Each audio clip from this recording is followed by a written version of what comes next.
honoured to be here. I'm very excited to be in Morocco for the first time. I'm representing the Asian Crystallographic Association. I'm the Vice President of ASCA, and I'm presenting some slides that have been contributed from a number of different countries and people. So Pinak Chakrabarti from India, he's the President of ASCA, has provided some slides. JJ Vital, the Secretary from Singapore, and Ian Williams from Hong Kong, Eunice Kim from Korea, Niraj Sharma and Helen Maynard-Casey from Australia have also provided information that I'm going to present. Now, Asia is a large part of the world, and it includes countries that have very large populations, including India and China.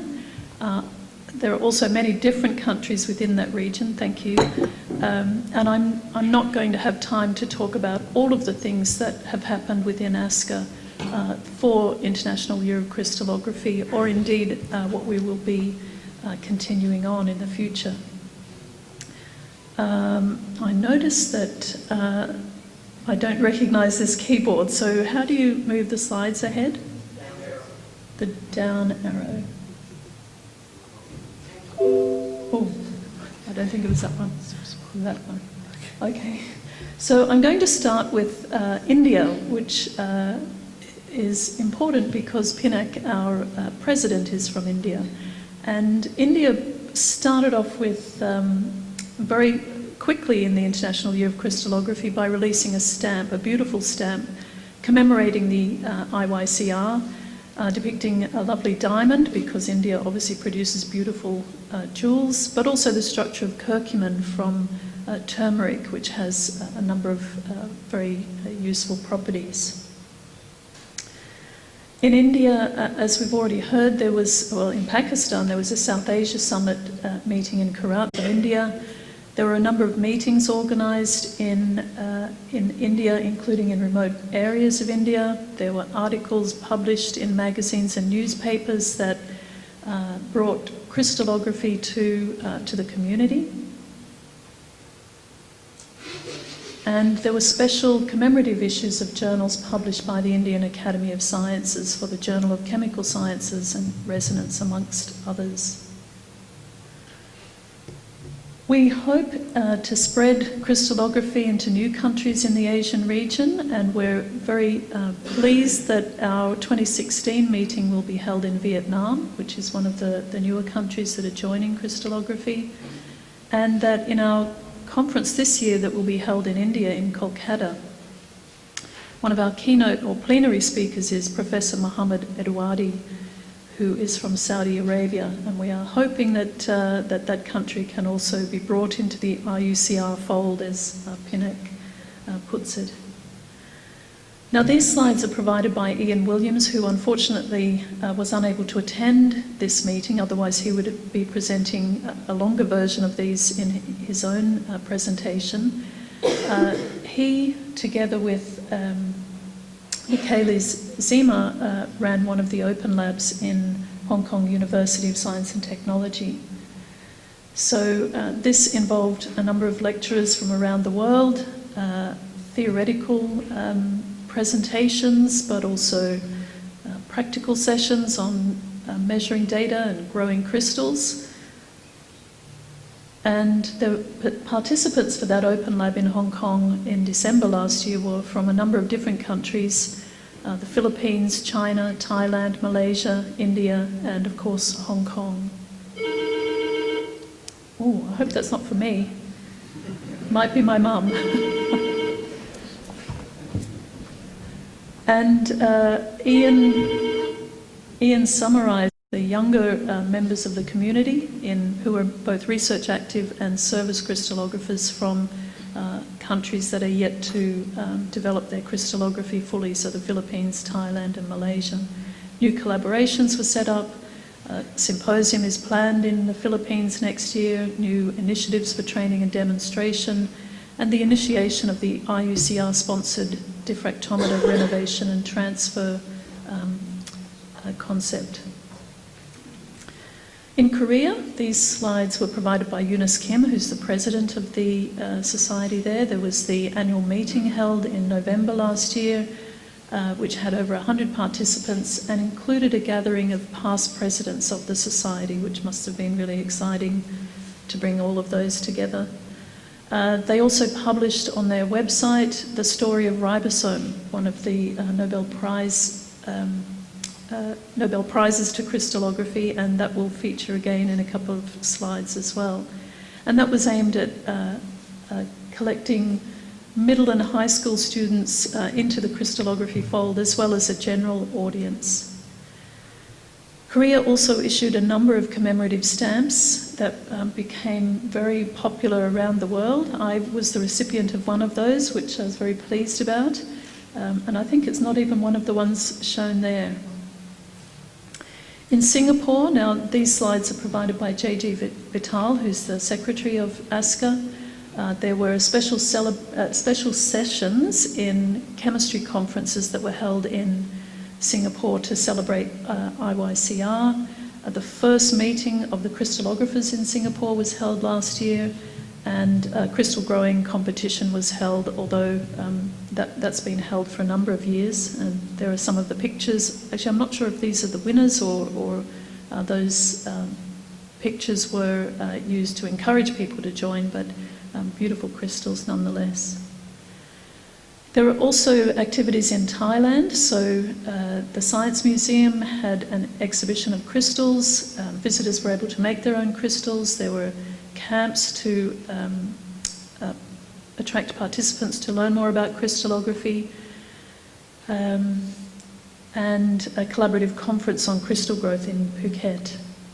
In Indonesia, there was a neutron school held with two giants in the field presenting.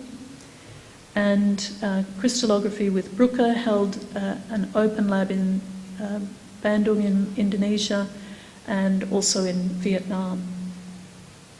Fiji, a tiny island state in the South Pacific, held a conference on applied chemistry in March of last year that included a special session on crystallography, again with people who are well known in their fields of crystallography, speaking about their expertise, their expert science. In Australia, I was very pleased to be able to successfully release a coin featuring crystallography. I lobbied the Royal Australian Mint for this. They agreed that we should put crystallography on a coin, but it only got 1/5 of the coin, and it's a $1 coin, so about 20 cents worth of that coin is crystallography up in the top left-hand corner. It's now a collector's item. We also had a number of art installations in Australia. These were organised by Niraj Sharma and Helen Maynard Casely, including a knitted neuraminidase model. Neuraminidase is a protein that is on influenza virus. The structure was solved by Peter Coleman about 30 years ago, and it was used to develop the first anti-influenza drugs, excuse me, Relenza. So that was on exhibition at the Academy of Science in Canberra.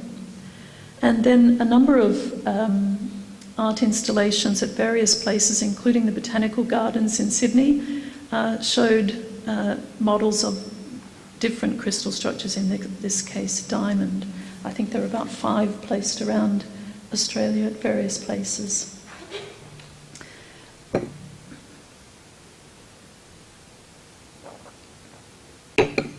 Questacon, our National Science and Technology Centre in Canberra, got into the groove, and they lit up their building with growing crystals over a whole week, which was really exciting. Sorry, I think somebody wanted to take a photo of that one.